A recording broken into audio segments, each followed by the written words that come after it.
Rain. These rioting going on in cities. Israel is on the front edge of the news. It seems like every time you're looking at the news, and a lot's taken on over there. Protesters protesting against Trump. There's always somebody protesting about something, even if they don't know what they're protesting about. And murder of 2 people up in Minnesota. 2 more are in critical condition because someone from the Democrat Party didn't like how these Democrat senators had voted and went to go take them out. Craziness, absolute craziness. As I was reading through this week, just different things that came up in my reading, and you look at the unrest and you're thinking about, Father's Day. Proverbs 29 and verse 8 says, arrogant people inflame a city, but wise people turn away anger. And I thought, that explains a lot. And then if you continue on down to verse 12 of Proverbs 29, it says, if a ruler pays attention to falsehood, all his ministers become wicked. Well, you can let your mind go wherever you want to on that. And then other verses of Scripture that would come to mind I'll relate to in just a minute. And then last night, I enjoyed watching the parade, the 250th celebration, the parade of the Army, the birthday of the Army, I guess. I enjoyed that, all the history and stuff that they had in it. And so that's just a lot to take in. I sent text messages one to my brother. He flew a Black Hawk helicopter. He was in Somalia when that happened. He was in Iraq. He was in some major skirmishes there, flying a Black Hawk. And he's currently now in Saudi Arabia training Saudis how to fly a Black Hawk. He's no longer part of the military. He is an independent contractor. And so I sent a message to him. Sent one of my son-in-law. My son-in-law was airborne paratrooper. And so just a lot of history going on there, or thinking about their contribution and thinking about the Army and the nation. But then you think of notable people. Have somebody I want to introduce to you today by print. William Jackson Smart. William Jackson Smart, often referred to as Bill Smart, was born June the 5th, 1842. Bill didn't have a real claim to fame of any kind. Didn't do anything that would be notable as far as writing it down into the history books. Bill didn't, I guess the biggest thing he did is join and fought with the Union Army in the Civil War. After the Civil War was over, he went back to his place of origin, which was Arkansas. And in Arkansas, he married a wife. And as he got married, they had some kids, had 4 children, and he had a farm. The farm had a coal mine on it. The coal mine, he shared with his neighbors on extracting the coal. Times were hard, and they got these 4 children.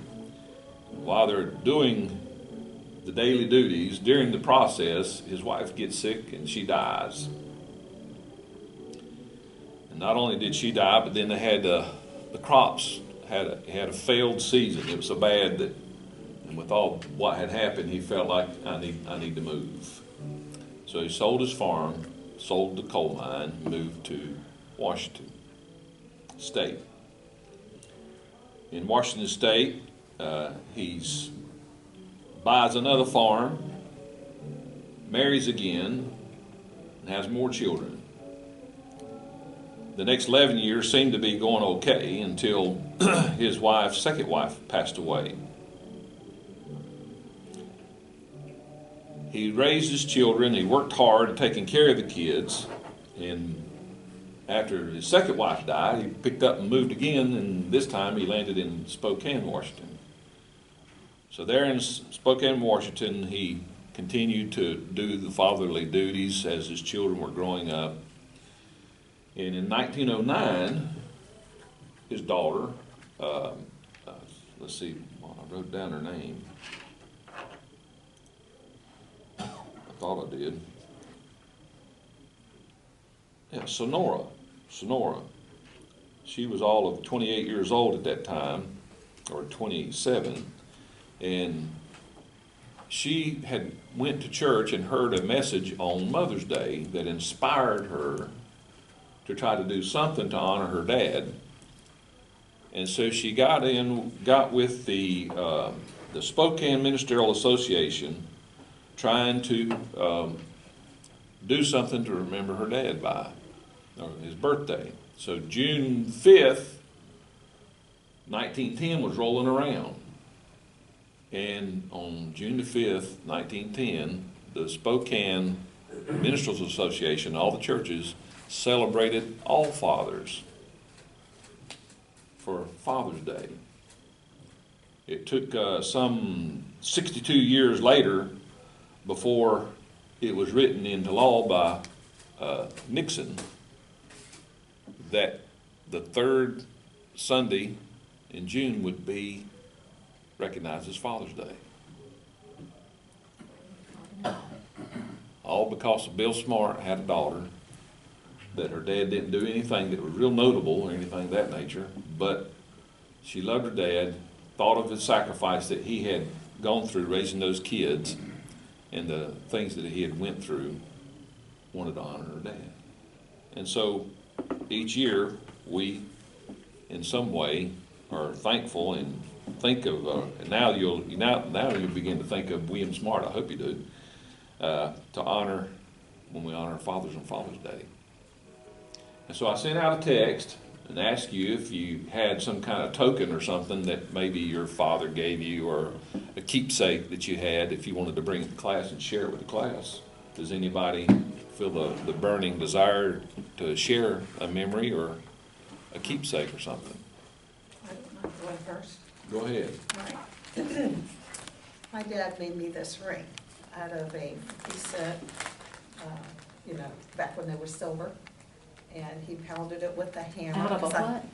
A 50-cent piece, a half Oh, dollar. okay. I called him this morning. He'll be 95 in September, and I called him because Kenny told me he thought I told him Dad did it with a spoon. I'm sorry. So I called Dad, and it was a hammer, and he made this for me. He said one of his grandfathers had used a $5 gold piece and made a gold band for one of my dad's grandmothers. I have this on here anyway, but this little band was made out of a $5 gold piece from one of my great-grandfathers. Wow. And so, but just on a lighthearted note, he told me this morning, he said, don't be telling too many people this, because I'm almost 95, but I don't want to be going to jail, because you're not supposed to face money. Which connects me with one other story. I didn't have time to find it, but my dad went through a time of, he had a hobby of making leather goods. He made wallets and he made Bible covers, and I have one somewhere. And so, I don't know if I've told you before, my dad's very funny. Very, very, very funny. And so he's got a line for everything and a story for everything. So my favorite story about my dad, and one of his hobbies, was he had made this little workroom that you went up a few steps to get into. It kind of was in the eaves of the attic, and he had his little workshop there where he did the leather works. Well, we had a neighbor boy that would come over all the time and ask my mother, could he cook in the kitchen, and my mother would let him. Well, he'd make a big mess and then wouldn't clean it up. So one day she got tired of all that and decided to stick him on my dad. So she told him to go upstairs and do the workroom and watch what my dad was doing. And he went up there, and he kept watching my dad and asking a lot of questions, and finally he said, "Where'd you learn how to do that?" And my dad said, "In prison." Ooh. My dad was in civil service, he was never in prison.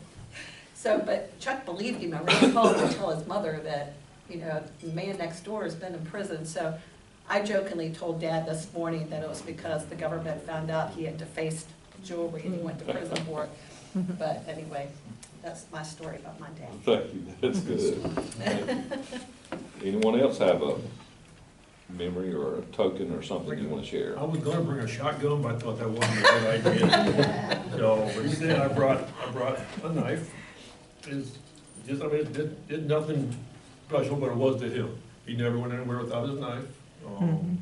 It just, after he passed, he had enough knives to go around to all the males in the family.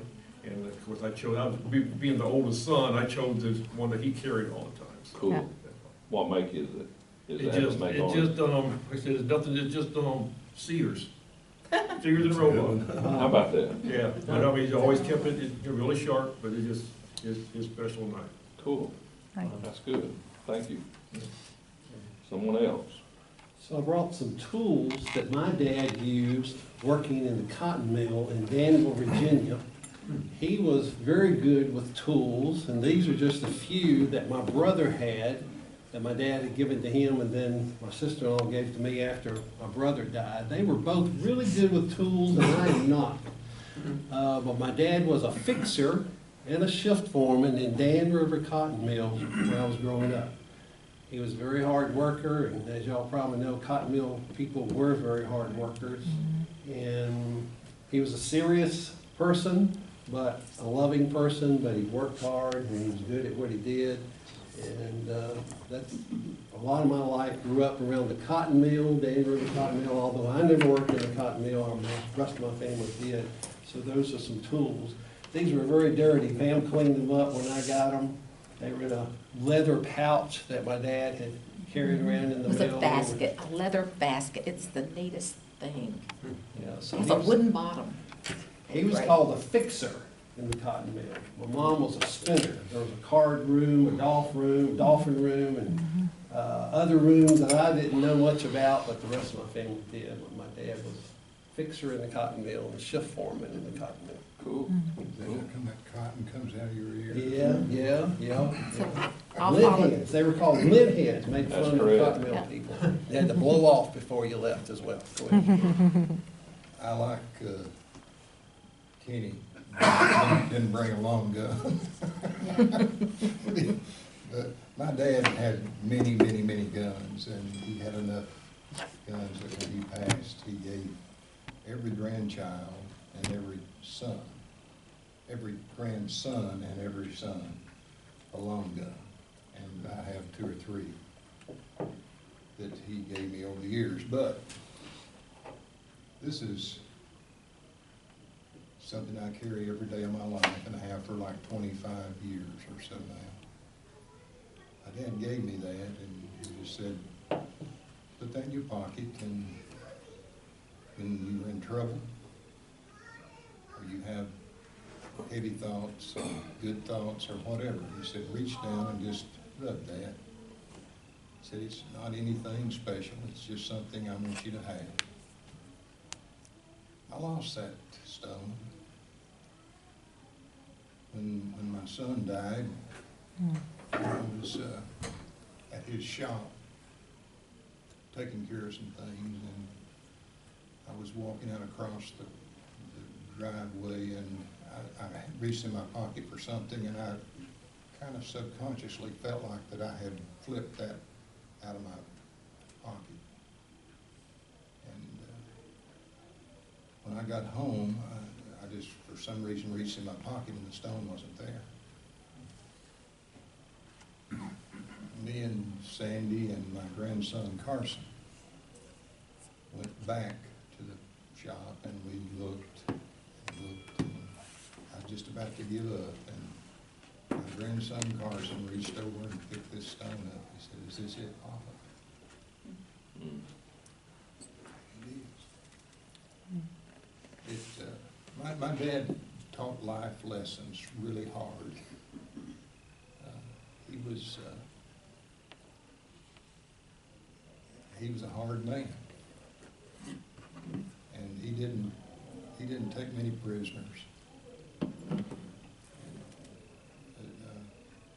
He kind of wore his pants out from the inside. He was that kind of person. But he taught life lessons very well. I would never want to change my father for anybody else. He was much of a man. Thank you, thank you. Steve and I have several of Nick's dad's artifacts. Wagon, wood cook stove, and manure spreader, different stuff that belonged to his dad. May I read something that Nick penned, and I'm gonna cry, but I'll do it, I'll read it the best I can, okay? Nick penned this 7 years ago, 8 years ago, I guess. Bear with me. Steve and Rick, I wrote this 1 year ago today and thought I would share it with you. Yesterday, I attended the funeral of two friends' father. He was also my friend, but I never got to spend the time with him I have with his sons. He was a good man who left a strong legacy. He left behind an assortment of friends that ranged from CEOs of industry to the common old country boys that dotted his lineage. He was the same to all of them, never taking the stage himself, but always seeing to it that the stage was lit and everything was ready to go. He was an old school guy. He could do about everything, and he passed that down the line to his sons. I felt the ache of their loss. I heard the words of acclaim. All of the good that he had done. I'm sure it lifted the spirits of his family, and to know how highly he was regarded. I watched as they lowered the casket cover for the last time and sealed off his body in the world, and I felt his ache.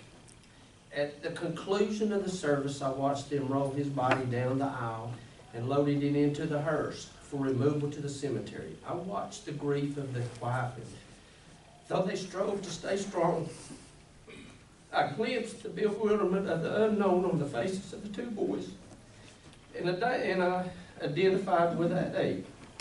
Never again would they go pawn shopping on Saturdays. Never again would they share a breakfast table at the start of another day.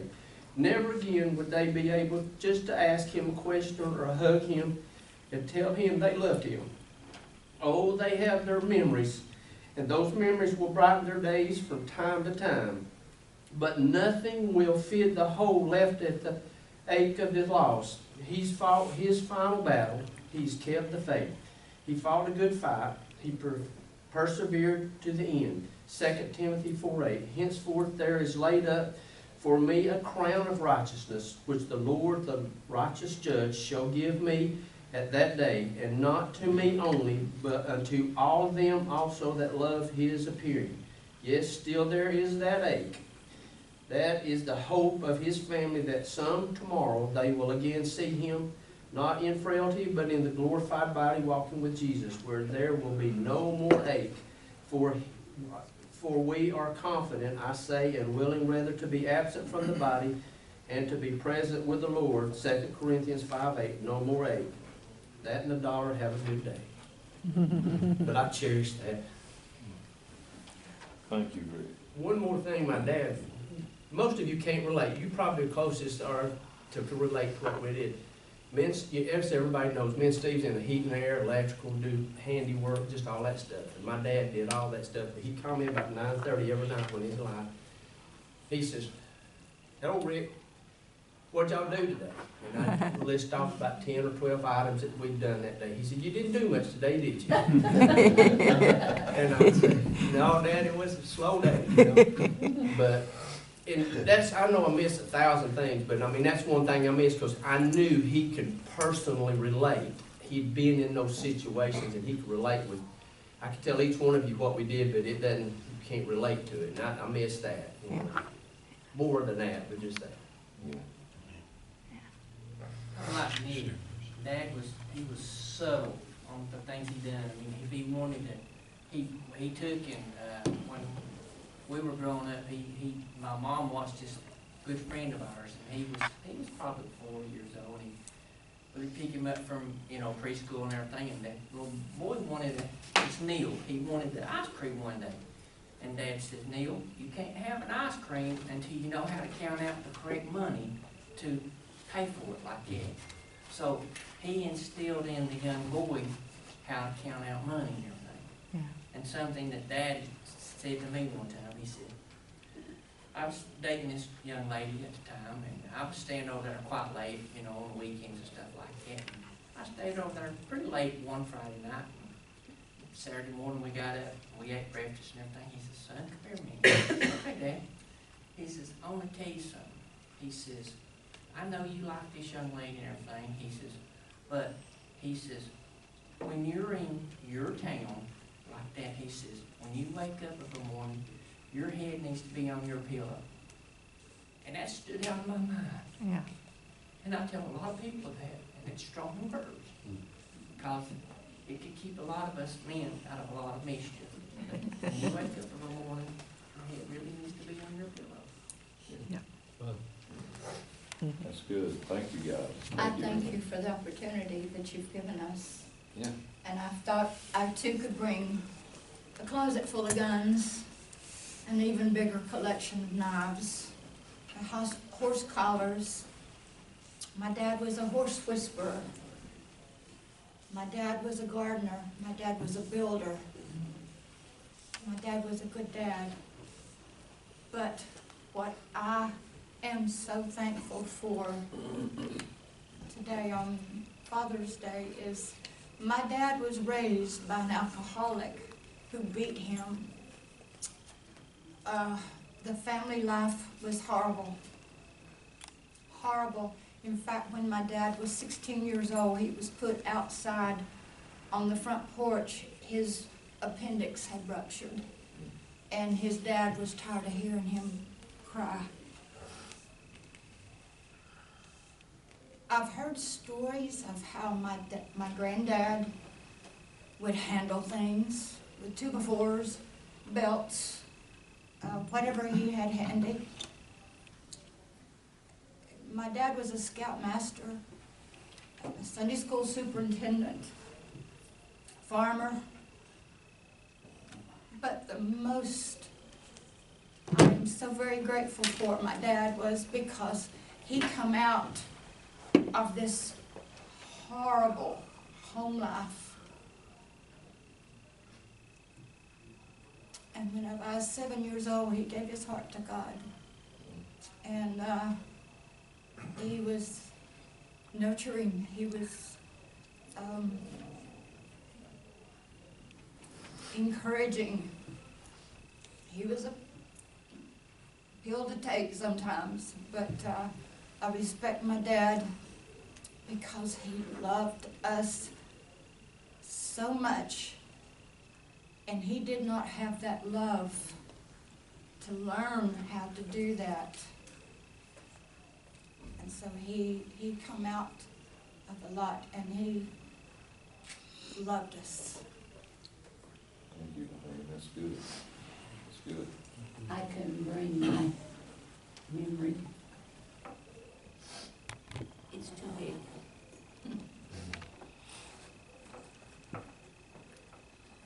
I miss every morning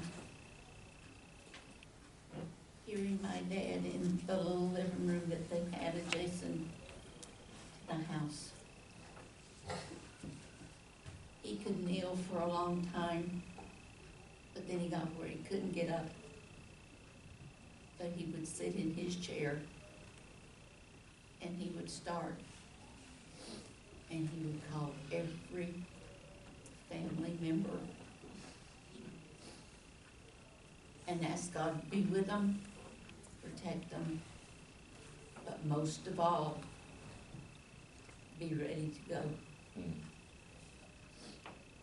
I miss that memory of hearing it because I know deep down in his heart that was desired for every aunt, uncle, kids, nephews, nieces, grandkids. And I just hope and pray. And that's my desire, that all of the family be ready when that trumpet sounds. Thank you, Sharon, that's good, that's very good. Someone else?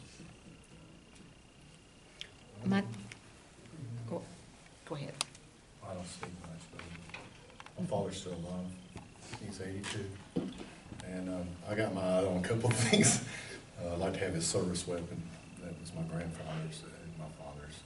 When they were checking police officers back in the early 1900s. So hopefully they'll get those. And then Dad drug us everywhere playing bass guitar and quartets all over the area. Been to so many churches when we were young. I want that guitar. So I was hoping to get it. But mostly what he gave me was, I worked alongside him from a young age. And it didn't matter how cold it was or what time of day it was, when there were things that needed to be done. The gentleman, he had me out there, 14-year-old boy hanging off a ladder in a ice storm, you know, things like that. But he gave me the life by learning how to work, and I just want to thank him for that. There was nothing we couldn't fix, you know, or repair, or save some money, or shop around, or whatever. Dad, a little tight, I guess, but he gave me good instruction, and he brought me to this church when I was 16 years old, and he was going to play bass here, but then he got here and seen all the league musicians. He's like, I don't think I can compete with those young guys, but we stayed, and then all my brothers and sisters are Lee University graduates, and he's seen to it to take care of them. And I don't know if I've ever thanked him for all that, because in general my life has been a really good life, and I've been fortunate. And I don't know what else to say, but the teachings, the discipline, I couldn't repay it. I couldn't get it in a college. I couldn't get it in a technical school. It was more about how you did things, and that's all I have. Thank you. What caliber? It's a .38 Smith. Smith & Wesson? Yeah, yeah, revolver. And What's the guitar? What's the make of the guitar? it's a Fender Jazz. Fender Jazz? Yeah, it's beautiful. Do you It's know what black. year it was? I don't know. He was playing from the mid-'60s on, and then we came to Cleveland in '81, so from Chattanooga. Okay, well, thank you, Tim, for sharing. Pam, y'all think you I didn't was- mean to interrupt Oh, you. you're, No, no, I you're think fine. you're set to go. Oh, there wasn't a gun in my house. And we couldn't play nothing but the radio. My sister did learn to play the piano. Her sister did not. My daddy was 10th of 11 children, and they were just farmers. There was no occupation. They just farmed, and I guess they sold I don't know. It was a big old house with 11 kids and a mom and a daddy, and we lived, of course, you know, after Daddy was grown and married, we lived about 60 miles from there. So I was not close to my grandparents. I don't think I could breathe if I didn't live 2 miles from mine. But that wasn't the relationship I had with either set of grandparents, because they both were from the same area. My grandmother, my grandfather died when I was 10. But my grandmother lived longer, and my daddy moved her to the town where we were. So I got to know her more as an adult. And she was hard. Her name was Bessie. Well, she's a mess, wasn't she, Kate? She did not have a soft spot in her. And but my daddy loved. And it amazes me that, you know, my grandfather, I think, was a very gentle man. And she was gentle. There was nothing, you know, caustic about her, but she was hard. But my daddy loved. He was the most tender person. He used to call me and my mother, because he would cry at the drop of a hat, and he would look at me and Mama and go, "Y'all just hard-hearted," because we'd be like, "Oh, it'd be okay," and he's over there crying. He loved his children. When mine were little, he would talk about what a blessing they were, and I'd be like, "You want them? You can have, if they're such a blessing, I will give them to you right now." But he loved. And when he died in '08, one of my other siblings got his Bible, but I got his devotion book, and it should have a rubber band on it. It will come apart if I open, all the pages will fall out. So I used it after him for several years, and the rubber band is not on it, but it will fall apart. He loved the Lord supremely. He loved the Lord. He loved my mother.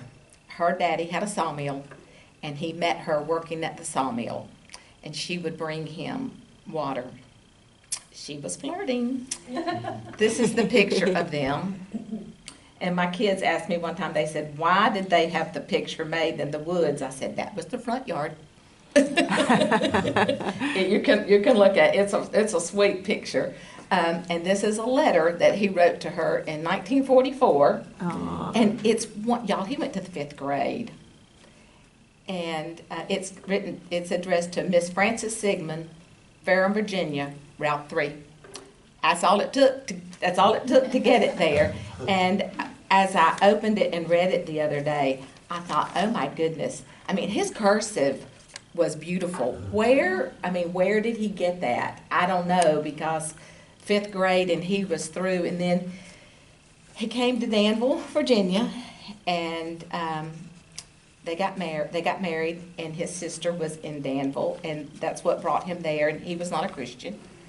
And Helen, it was his sister, who had come to Danville, met the Lord, one of the most beautiful Christians you would ever want to meet. My mother came to the Lord before him, and my daddy didn't have a mean bone in his body. He was just, like I said, he was just so tender-hearted.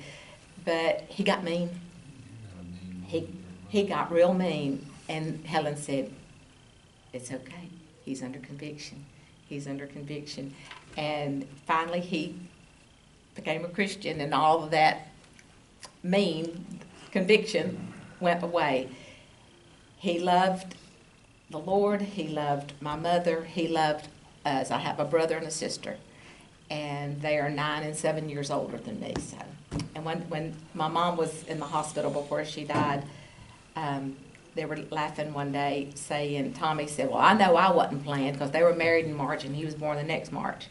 And then Joanne was born, I think maybe less than 2 years later, very, very quickly. And he's sitting over and he just chuckling, he laughed. Lynn Stone tells a story about, as an 11-year-old boy, his daddy came to pastor our church. Herbert Stone brought me home from the hospital when I was born. My daddy didn't. And I asked him why. He said, because he had a better car than me. But when my daddy died, Lynn couldn't come to the funeral, so he wrote a letter. And in that letter, he said, as an 11-year-old little boy, I remember coming to that West Danville Church of God, and I would think, who is that man laughing? That is the most wonderful sound I've ever heard. And he said it was Walter Willis. He laughed from way down deep. And so if you hear me laughing really loud, I'll blame it on him. I like to laugh. And he loved his job. This is his belt buckle from work. Somebody else got his rings and somebody else got the Bible, but I ended up with this. But let me tell you, did he love to work, Keith? Yep. I love to work. My daddy loved to work. I said, just let me die digging a hole somewhere. And he lived until he died. He was sick for 1 week. And it took him, and he was only sick for 1 week, and I was so thankful, because he loved to go, he loved to work, he loved to do, but he loved, and we knew it. He was a very good daddy, and I miss him terribly. Thank you, Pam. Someone else? A few years ago, I was pouring concrete. I poured 4 or 5 yards of concrete by myself, and I finished it, and I was just getting done. And I poured enough concrete to sink a ship, most of it by myself. And it was my dad's birthday, May 23rd. And I just took a 16-penny nail and wrote, "Thanks for teaching me how to work." And it's it's right where I parked my tractor, and I could see it right there at the back of the slab. But the day, he was gone by then. My dad knew how to get things done. He was not only physically a worker, but he was a thinker. And he dedicated everything he did to God. When construction business went south in '75, he tried to ride out that depression, that recession. And it finished him as a builder. He was given $100 a week in tithe, and he was making nothing. That's just what he had been doing for years. And my mom asked him, "Why are you doing that? You're not even keeping up with the interest on what you owe. How come you're paying $100 a week in tithe?" He said, "I don't know. I just feel like I need to." God showed him another way, and he came out of that, and he paid every cent that he owed. He never went bankrupt. He was dead set against that.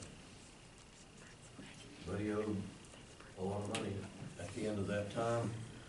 When God showed him another way, he did well. And he just changed the way he worked from doing this to this. But he was still a worker.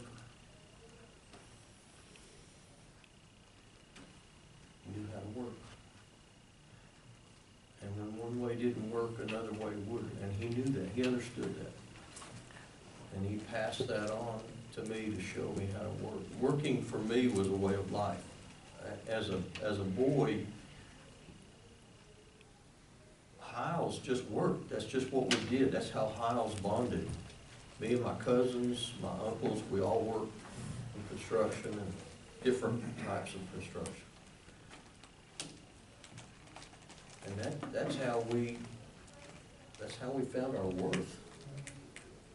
And I remember the first year I went to work in Houston, I was 11, just turned 12 that summer, and during that time of work, I turned 12. And they wouldn't let me drive nails. And that was my life's ambition, to drive a nail. All they let me do was clean up and pick up trash and build fire and carry lumber back and forth. And I thought, man, when am I going to grow up enough to drive a nail? And whenever a carpenter gave me a hammer and a handful of nails, I thought he had hung the moon.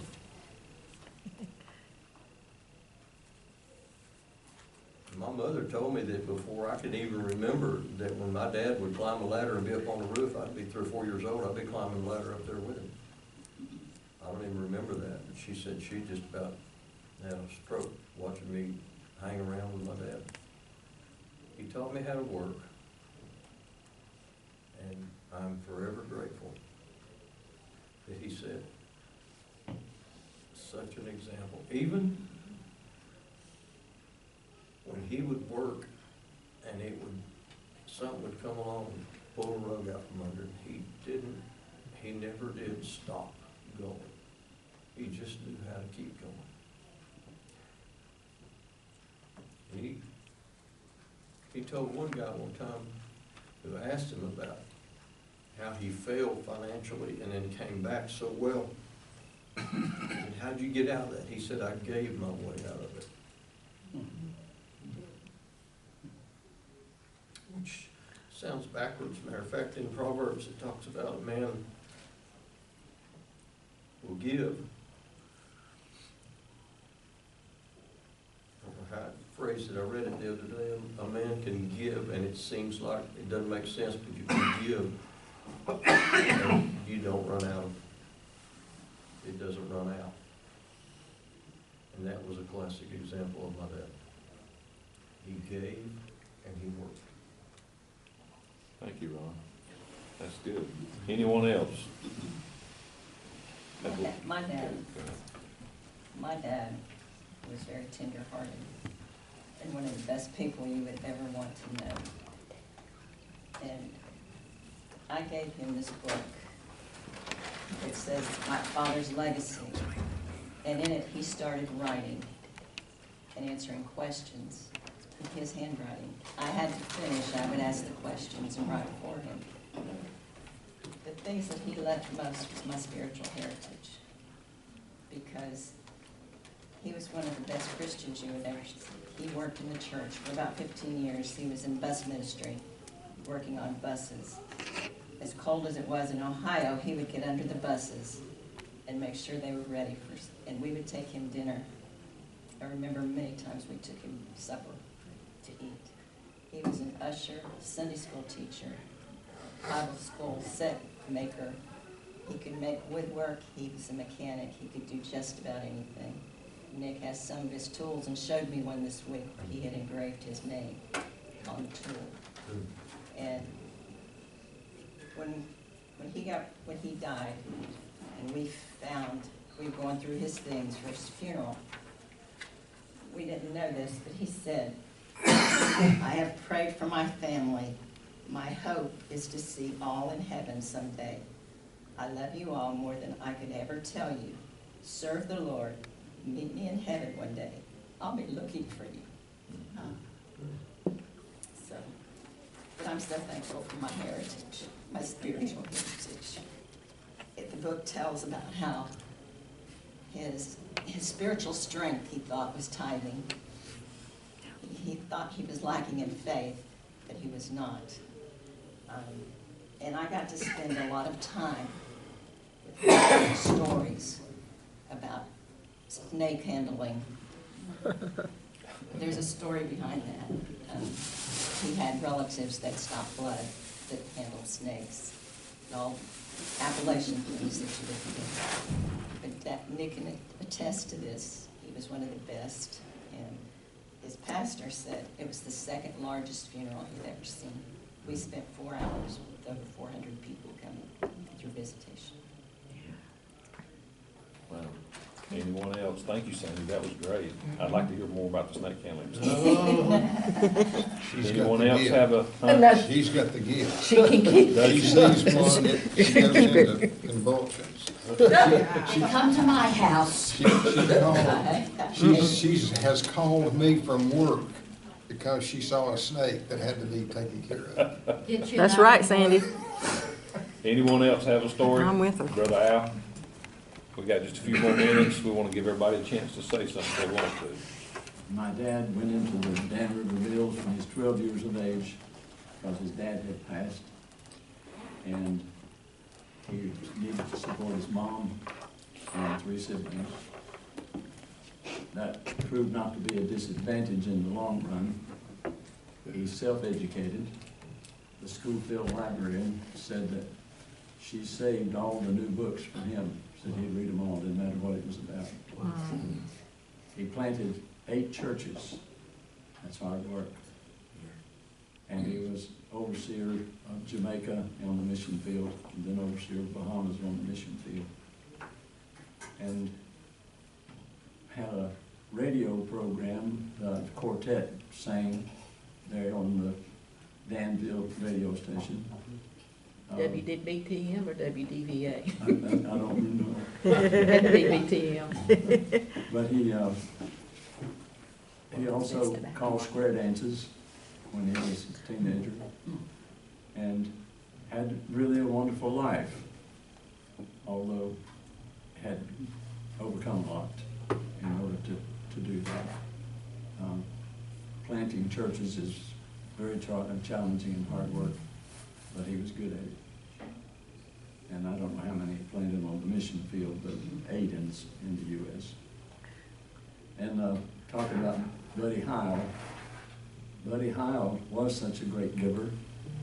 Lovell Terry said, when he was at World Missions as the director, he said, Brother Buddy Heil's giving was, if he were a church, he would be the 11th biggest giving church to missions, and he did it solo. Wow. Wow. And he was a hard worker, planted the first church of God in Japan and the Bible school in Japan. And It's still going. Amen. So these men who were called to minister and hard work, God used them for a lot. Yes. Thank you, Al. Thank you, Al. It's a long story. It's a long story. He was a precious man. He built a business, downtown business here, that took care of several of our family generations. He was very smart. He continually studied. Okay, well, maybe sometime you can share the He came to long. Cleveland, he walked from Athens to get off the farm. He had 50 cents in his pocket. He didn't have a car. He was maybe 15 years old. He stopped on the way at a family's house, a relative, took the young boy to the grocery store, bought him a harmonica for 5 cents, and came on to Cleveland and began his adventure here in Cleveland. And it was a well-known business downtown for since 1942 till 1979. And it was very profitable. We loved the customers here in Cleveland. They were wonderful and very loving. So my dad had a good reputation and served his family well for generations with the progress production of that business. Thank you. So that's not much about his personal life, but that was his intention. And I can still remember seeing him in a room with his hands up over the sides of his face, studying every night. Thank you, Norma. Thank you. Well. My dad had 2 scriptures engraved in his heart. Yeah. Idle hands are the devil's workshop. And beat them and they shall not die. And he practiced both of them. Sounds like there was a need, brother.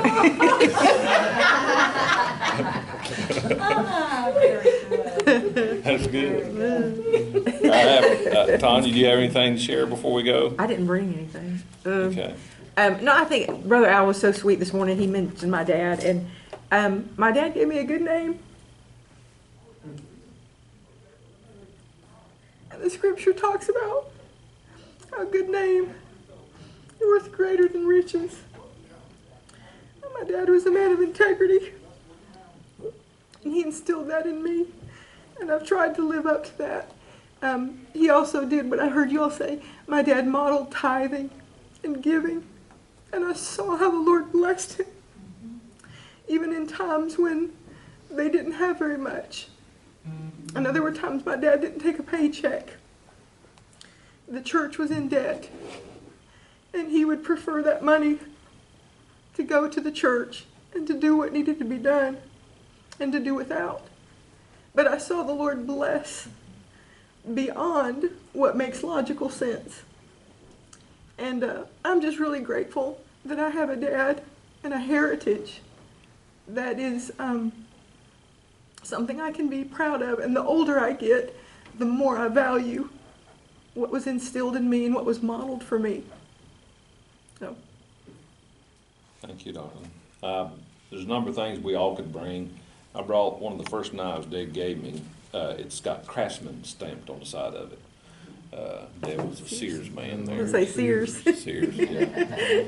Yeah, but, and then I brought this watch. He got this, he bought this in Libya when he was, it's a Bulova, and when he was stationed there, before he and Mom got married, when he was in the Air Force.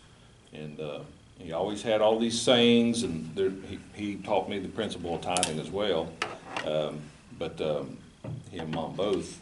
But the one thing that I think today, as I reflect, there's sayings he would have. I had my friends used to tell me I was an old man wrapped in a young skin when I was younger, because I just thought those are clever sayings. And one of the most perplexing ones he ever said to me was, I'd hand him tools in the garage when I was young, started, I don't know, maybe 12 years old, maybe 13. I grew to the place where I got to do that, and I'd hand him tools, and he had this toolbox. And so I knew the toolbox is almost as good as he did at one point, as to where to go get this and get that. Specifics, not general stuff.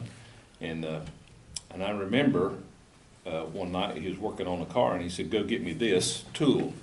It's in this drawer over right here. I said, are you sure? Because I had been in the toolbox, and he said, boy, when I tell you the berries are ripe, get your bucket. Well, guess what? I didn't go look for the tool. I said, you need to go and explain that one, Daddy. And he said, no matter what time of the year it is, you could trust what I tell you so well as if it's not the season for berries, but I tell you they're ripe. Don't go look, go get your bucket and go get the berries. I said, okay, I'll use that, but everybody I tell it to is I'm gonna have to take the same time to explain it. So, anyway, thank you everybody for sharing your stories and little keepsakes. One Yes. correction, I said the business lasted until 1979, it was 1997, that's when Al took me out of the business. Oh, boy. I've been there all Yeah. my life. All my life. I worked all What was the my life. business? Ware's TV and Appliance, it was. What was it? Ware's TV and Appliance, Okay. and it was, Wares, spell the wares. W-A-R-E. W-A-R-E. the man who made the sign misspelled it, my family name is Weir, and he misspelled the name on the sign. Oh, okay, And so it was Weir, W-E-I-R was my family name. okay. And he left it for all those years? The guy who made this sign was his best friend, and he didn't want to hurt his feelings. Well, I told you it's a long story. Thank you, everybody. Maybe he wasn't real literate. A homeless man that's coming to meet me at church.